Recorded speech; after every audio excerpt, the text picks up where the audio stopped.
Good morning everyone. আজ দিনটা বড্ড স্পেশাল আমার আর সৈকতের কাছে। 30শে জানুয়ারি। এই দিনটা যেন আমার আর সৈকতের একটা বিশাল বড় স্বপ্ন পূরণের দিন। ছবিগুলো দেখেই বুঝতে পেরেছো আজকে আমাদের বিয়ের তারিখ। অনেক বাধা বিঘ্ন অনেক কিছু পেরিয়ে আজকের দিনটায় কিন্তু পূর্ণতা পাওয়া।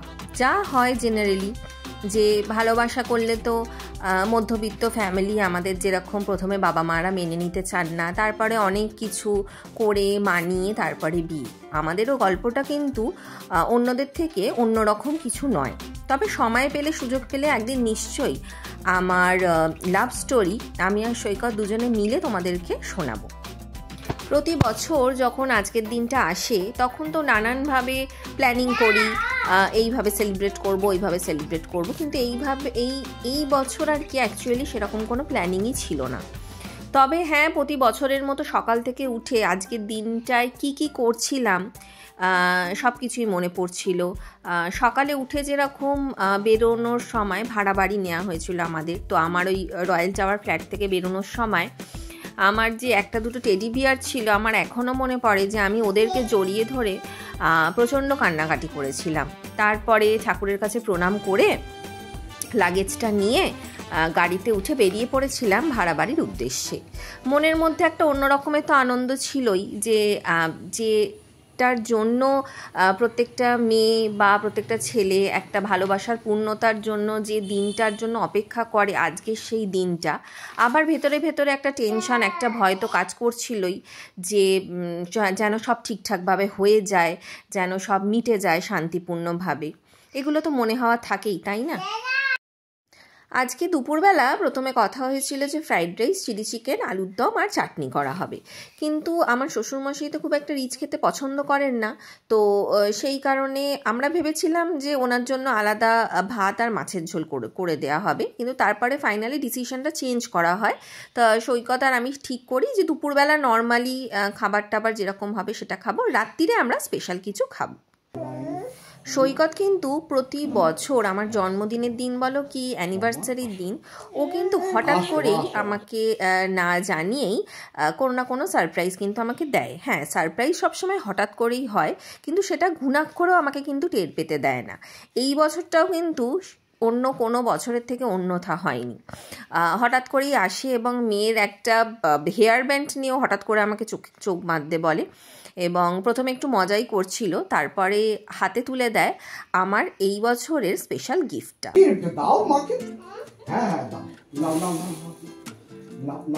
আচ্ছা, তুমি ফুলটা তুমি ঠিক খোলো।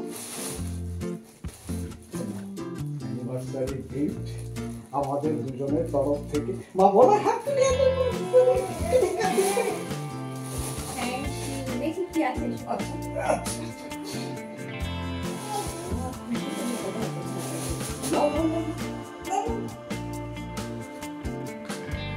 একটা ছোট্ট গিফট, হ্যাঁ আম্মা, একটা ছোট্ট গিফট। না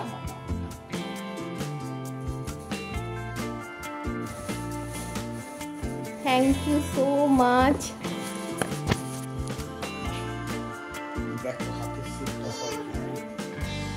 আমি জাস্ট সারপ্রাইজ।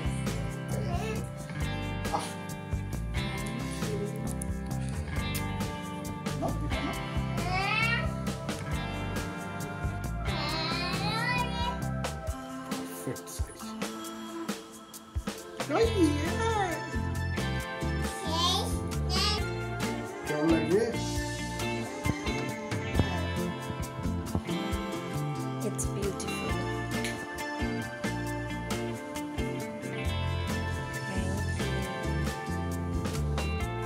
ভীষণ ভীষণ ভীষণ সুন্দর একটা পলার ওপরে সোনার আংটি ও আমাকে এবছর গিফট করেছে। আমার সত্যি কথা বলতে ভীষণ পছন্দ হয়েছে এটা। আমি জেনারেলি খুব একদম ঘিঞ্জি কাজ বা এরকম মানে বিশাল বড় একদম হাত জুড়ে গলা জুড়ে, আমি এরকম জিনিস একদম পছন্দই করি না। তো আমি যেরকম পছন্দ করি ও ঠিক সেই রকমই নিজে চুজ করে আমার জন্য নিয়ে এসছে। তো আমি ভীষণ খুশি হয়েছি। আর সবচেয়ে বড় কথা কি জানো তো, আমি না অত মেটেরিয়ালিস্টিক জিনিসও পছন্দ করি না, যে একদম সেই মানে মানে এই টাকা পয়সার ব্যাপার, এই জিনিস আমি পছন্দ করি না। ও যদি আনন্দ করে আমাকে একটা ক্যাডবেরিও দেয়, একটা গোলাপও দেয়, সেটাই না আমার কাছে অনেকটা পাওয়া। তার সাথে এই গিফটটা আমার প্রচণ্ড পছন্দ হয়েছে, মানে জাস্ট আমার মনের অনেকটা কাছে এটা। তো এই গিফটটা পেয়ে তো মনটা খুব খুশি হয়ে গেছে। রাত্রির বেলা তো তোমাদের বললাম যে আমি আর সৈকত একটু স্পেশাল কিছু খাবো, তাই আজকে বানিয়ে নিয়েছি চিকেন, মানে চিকেনের একটা অন্য ধরনের প্রিপারেশান। এটার কিছু নাম আমি জানি না, কিন্তু ইউটিউবে দেখে আমার এটা খুব ভালো লেগেছিল, বানিয়েছি। আর বানিয়েছি এগ রাইস। আজকের সারাটা দিন কাটলো শ্বশুর শাশুড়ি, বাবা এবং মায়ের আশীর্বাদে, অনেকের অনেক রকম শুভেচ্ছা কামনা নিয়ে। পরের দিন বাবা, দিদি, জামাইবাবু, মিমি সবাই এসেছিল সন্ধেবেলা।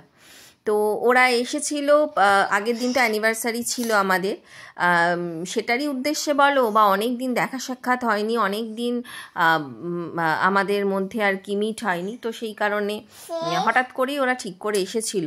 তো সেই কারণে সেটারও একটা আনন্দ অন্যরকম। তো সবাই মিলে একটু গল্প, একটু হই হই। আর অনেক দিন পর ময়ূরীও তার দাদানকে পেয়েও ভীষণ খুশি।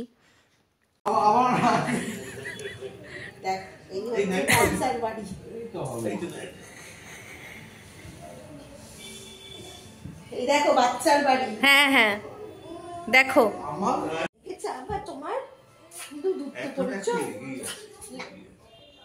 নাক দিয়ে জল পড়ছে, হালকা হালকা ওষুধ পড়ে ডাক্তার অস্বস্তি করছে।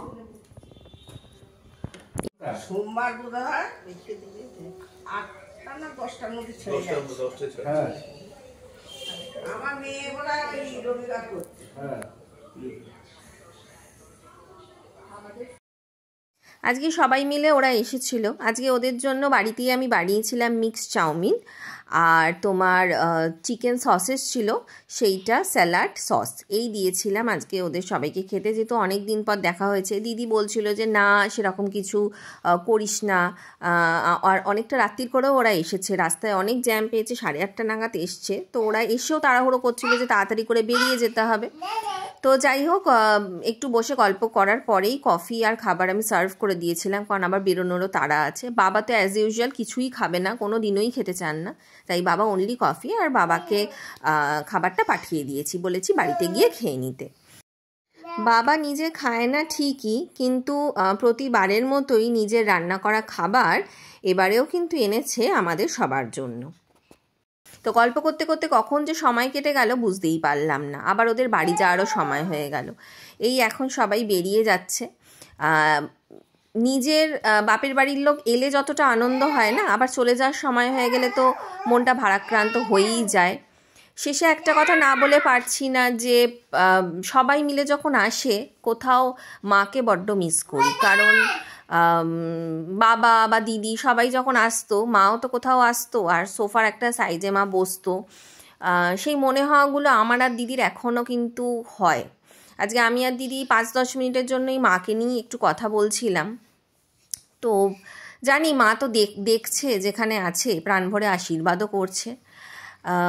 যাই হোক, কালকে অ্যানিভার্সারিটা তো ভীষণ আনন্দ করে ভালোভাবে কেটেছে। আজকে নিজের বাড়ির লোকের, বাপের বাড়ির লোকেদের পেয়ে আরও মনটা খুশি হয়ে গেছে। তো এখন ওরা চলে যাচ্ছে। টাটা সবাই, টাটা টাটা টাটা টাটা করে দাও, চিনিমা একটু টাটা করে দাও, টাটা। আজকে আর কালকে দুটো মিলিয়ে আজকে একটা ব্লগই পোস্ট করলাম, যেহেতু ব্লগটা আবার চলে এসো সময় সুযোগ করে। টাটা। ব্লগটা কেমন লাগলো ডেফিনেটলি জানিও। যদি ভালো লাগে তাহলে একটা লাইক, কমেন্ট এবং চ্যানেলটিকে সাবস্ক্রাইব করতে ভুলো না কিন্তু। তোমরাও ভালো থেকো, টাটা।